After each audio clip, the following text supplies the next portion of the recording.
नमस्कार, मैं हूं ब्रिज द्विवेदी। कमोडिटीज के इस खास शो मंडी मास्टर में आप सभी का स्वागत है। आज हमारे एक्सपर्ट हैं आर मनी के एसोसिएट डायरेक्टर रिसर्च तरुण सत्संगी जी। तरुण सर, गुड मॉर्निंग। क्या राय देंगे सर, गोल्ड सिल्वर में क्या स्ट्रैटेजी होनी चाहिए ट्रेडर्स की? Hi, very good morning to you too. Well, market consolidate कर रहा है। शॉर्ट टर्म की बात करता हूं तो मेरे को लगता है ट्रेंडलेस है। एक्टिविटी बहुत स्क्यूड हो गई है। कुछ नेगेटिव डेवलपमेंट हुए हैं शॉर्ट टर्म के हिसाब से, जैसे कि दिसंबर में फेड जो कट करेगा उसके ऊपर डाउट है, क्योंकि जिस तरीके से रिसेंटली कंक्लूडेड मीटिंग के अंदर उन्होंने ये कहा। साइमल्टेनियसली सिंस देन हमने देखा डॉलर इंडेक्स 19.5 था, अभी 100 जो कि 5 मंथ्स का हाई है उसके आसपास चल रहा है। अगर इसके ऊपर चलता है तो फर्दर रैली देखने को मिल सकती है, जिसकी वजह से फर्दर हम शॉर्ट टर्म में करेक्शन गोल्ड में आते हुए देख सकते हैं। बॉन्ड यील्ड में भी सेम कारण से हमने तेजी आते हुए देखी। एंड साइमल्टेनियसली अभी क्या हुआ, 1 नवंबर से गोल्ड सेल पर चाइनीज फाइनेंस मिनिस्ट्री ने जो इंसेंटिव था उसको विड्रॉ कर लिया है। तो मे बी चाइना का जो डिमांड है स्ट्रक्चर चेंज हो। एक तरफ तो वो गोल्ड का रिजर्व बढ़ा रहे हैं और गोल्ड का एक सुपर पावर बनने की कोशिश कर रहे हैं, दूसरी तरफ उन्होंने ये जो स्टांस लिया तो मे भी हो सकता है कि थोड़ा बहुत चाइनीज डिमांड शिफ्ट हो ज्वेलरी टू अदर, और मे भी हो सकता है थोड़ी वीकनिंग हो। But we should not be forgetting still market के अंदर सेंट्रल बैंक का जो बाइंग है वो काफ़ी स्ट्रॉन्ग है। एंड इस साल गोल्ड का डिमांड है वो 4800 से 4850 टन रहेगा, जो कि लास्ट ईयर के कंपैरिजन में 10% हायर है।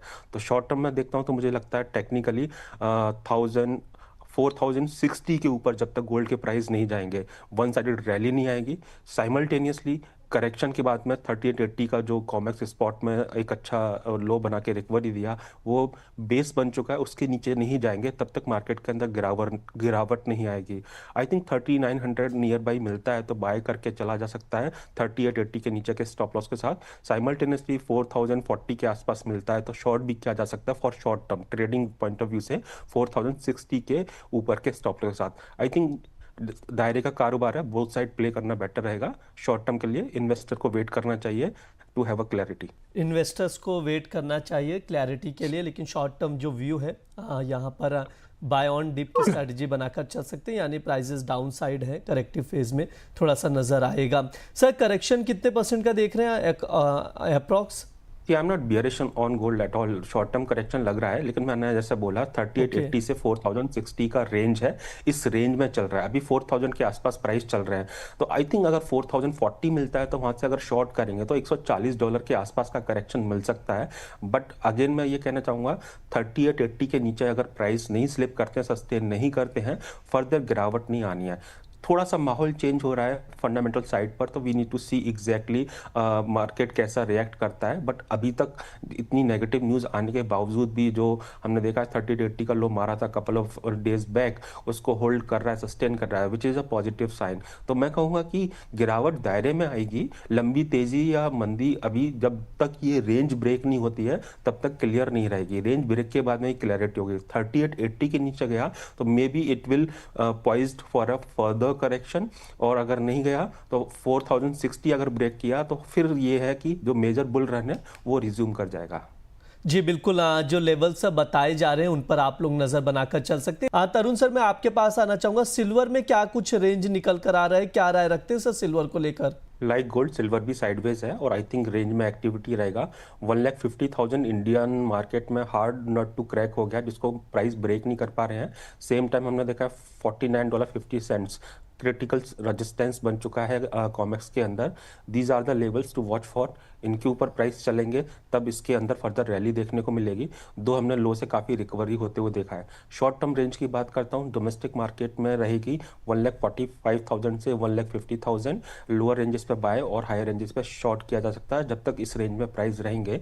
साइमल्टेनियसली कॉमेक्स स्पॉट की बात करता हूँ तो आई थिंक $45.50 का जो लो लगाया था वो ब्रेक नहीं करता, मेजर गिरावट तो नहीं आएगी। शॉर्ट टर्म में प्राइजेस $47 से $49.50 के बीच में हॉवर करते हुए नजर आएंगे। इस रेंज में बोथ साइड का प्ले कर सकते हैं। सपोर्ट एरिया पे बाय करके चलें, रेजिस्टेंस पे शॉर्ट करके चलें जब तक ये रेंज ब्रेक नहीं करती है। स्टॉप लॉस अगर बाय साइड में जाते हैं तो रेंज के नीचे का लगाएं, सेल साइड में जाते हैं तो रेंज के ऊपर का लगाएं। जी बिल्कुल, जो रेंज बता रहे हैं उसके अकॉर्डिंग उस रेंज में आप लोग ट्रेडिंग पोजीशन बना सकते हैं, जैसा तरुण सर बता रहे हैं। जहां पर स्टॉप लॉस बताया जा रहा है उसके अकॉर्डिंग आप लोग देखकर चल सकते हैं। तरुण सर, मैं आपके पास आना चाहूँगा। यहाँ पर कोचिंग वाला करके एक यूज़र है, उनका सवाल ये है कि सिल्वर जो है 1,63,000 पर खरीद कर रखा है, होल्ड करना चाहिए या लॉस में एग्जिट करें?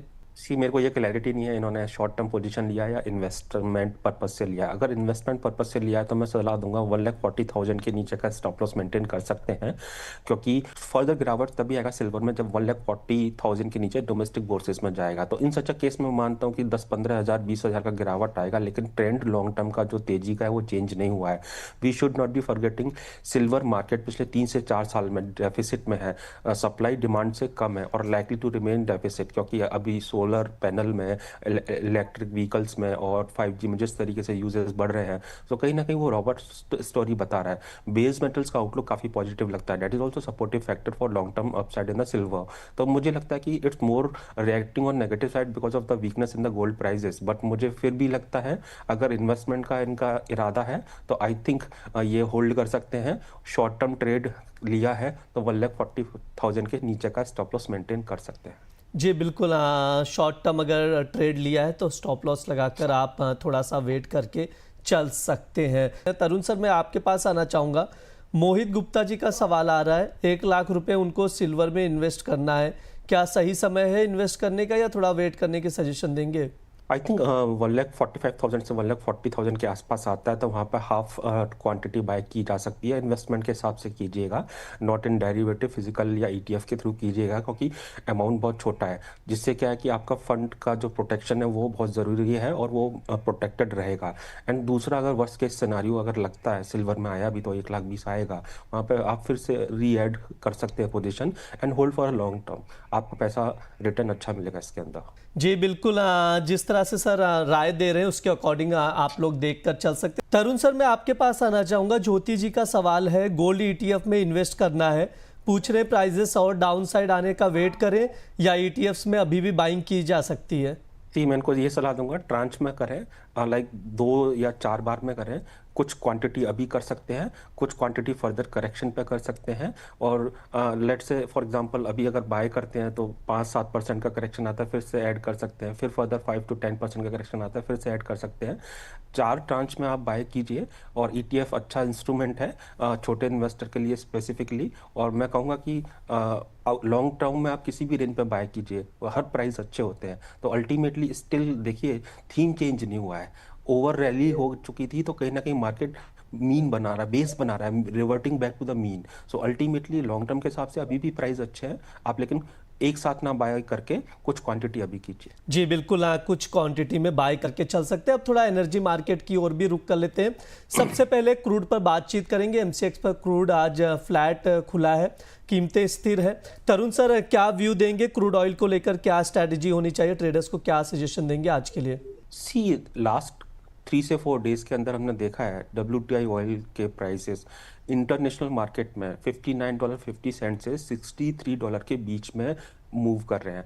$59.50 के नीचे जब तक प्राइस नहीं जाएगा तो इस रेंज में रहेगा, लोअर रेंज पे बाय कर सकते हैं। अभी देखिए ओपेक प्लस का जो मीटिंग हुआ दिसंबर में, स्टेटस को रखा 1,37,000 बैरल से सप्लाई बढ़ाएंगे, बट कहीं ना कहीं supply glut is there in the market, they are fearing more downside to come in the prices. That is why they are saying कि next year से जो प्रोडक्शन हाइक है उसको पॉज करेंगे, विच इज़ अ साइन कि exactly they want to tighten the supply to support the lower decline in the prices.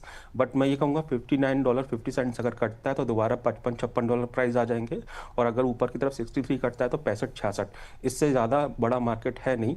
Demand moderation US में already winter में होगा, चाइना का डिमांड वीकनिंग है और 2 साल के अंदर फ्लैटिश कर्व है। So all together well supplied market है, तो ज़्यादा तेजी का और उम्मीद ना रखें।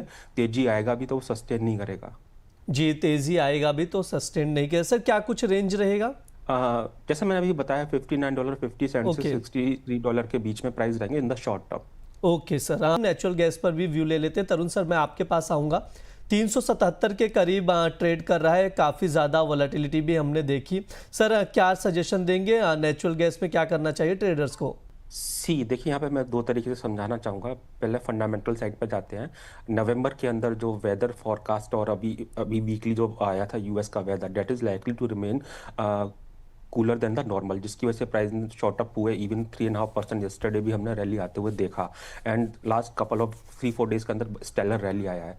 साइमल्टेनियसली देखिए जो एक्सपोर्ट यूएस से हो रहे हैं, डेट इज अराउंड 17 BCF पर day, which is very nearing to the record. So ultimately demand काफ़ी अच्छी है। साइमल्टेनियसली अगर मैं बात करता हूँ स्टार्टिंग दिसंबर, जो नॉर्दर्न अमेरिका है वहाँ पर एक्चुअली कूलर विंटर रहेगा, जिसकी वजह से क्या है कि प्राइस ने एडवांस में रिएक्ट करना हायर साइड पर चालू कर दिया है। एक चीज़ मैं यहाँ पर ऐड करना चाहूँगा कि इंजेक्शन पीरियड के अंदर जो सप्लाई है 3950 BCF है, विच इज़ यानी कि higher than the 5 year average by 3%। So ultimately we have enough supply. अब now come to the factor, last year peak winter के अंदर और पिछले 3.5 साल के अंदर डोमेस्टिक मार्केट के अंदर सिल्वर ने 400 का आंकड़ा पार नहीं किया है तो सस्टेन नहीं किया है।